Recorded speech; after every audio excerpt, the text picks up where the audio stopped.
Pada kesempatan ini kita akan bahas tentang keajaiban istighfar.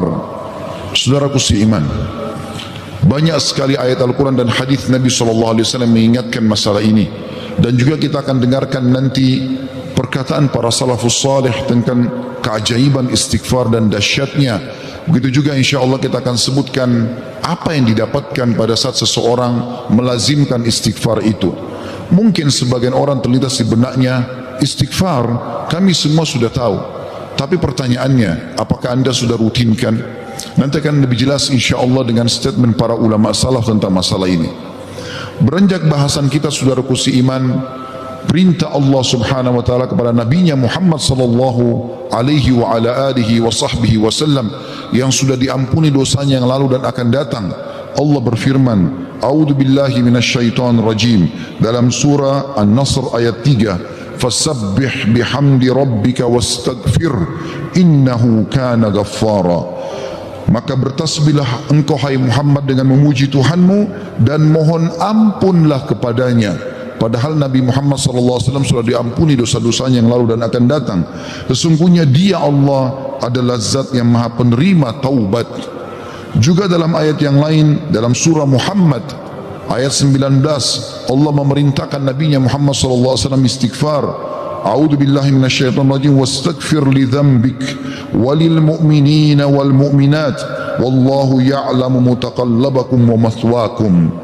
Dan mohonlah ampun bagi dosamu hai Muhammad dan bagi dosa orang-orang beriman laki-laki dan orang beriman perempuan, dan Allah Maha mengetahui tempat kamu berusaha dan tempat tinggalmu.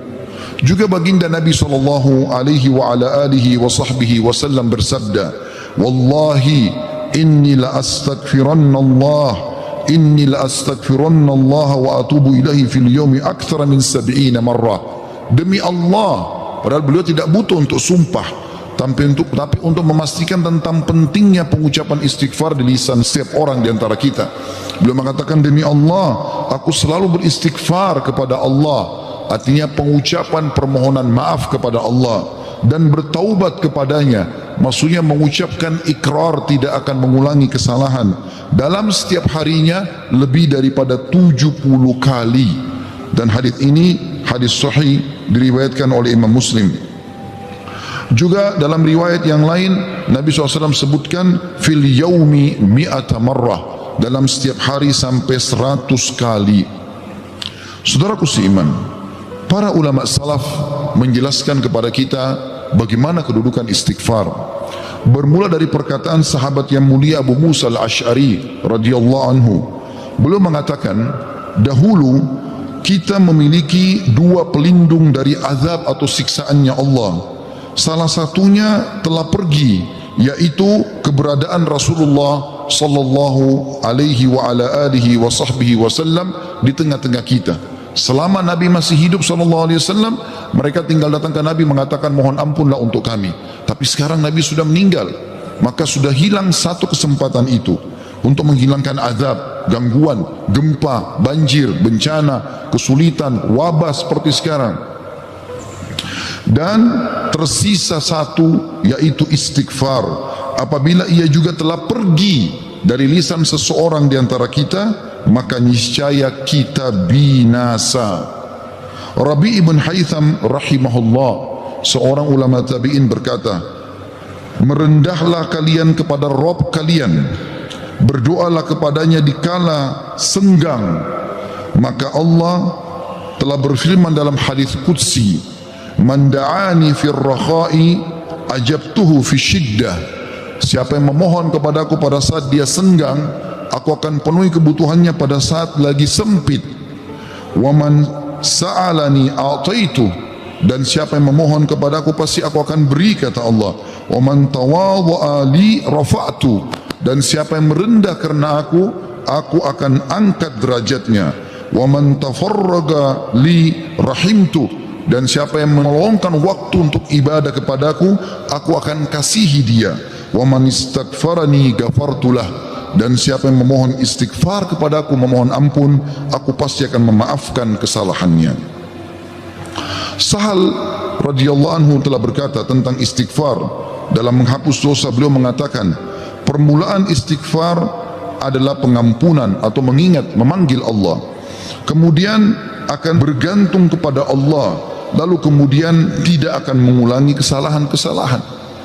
Ibnul Jauzi berkata rahimahullah, iblis berkata, aku membinasakan anak cucu Adam dengan dosa, dan mereka membinasakanku dengan istighfar dan ucapan la ilaha illallah. Manakala aku melihat hal itu pada mereka, aku tanamkan hawa nafsu pada mereka, di mana mereka berbuat dosa tapi mereka tidak beristighfar, karena mereka mengira diri mereka telah berbuat baik. Dan kata para ulama menanggapi statement Ibnu Jauzi rahimahullah, yang pertama syaitan tanamkan adalah supaya manusia lalai berbuat dosa. Pada saat dia sudah berbuat dosa, syaitan akan lalaikan dia supaya tidak istighfar, karena istighfar adalah kata kunci dihilangkan dosa tersebut dan akhirnya azab Allah tidak datang. Qatadah rahimahullah berkata, Al-Quran menunjuki kalian penyakit dan juga obat sekaligus untuk menyembuhkan kalian. Penyakit kalian adalah dosa-dosa, dan obat penyembuh kalian adalah istighfar. Permasalahan apapun akan selesai dengan istighfar.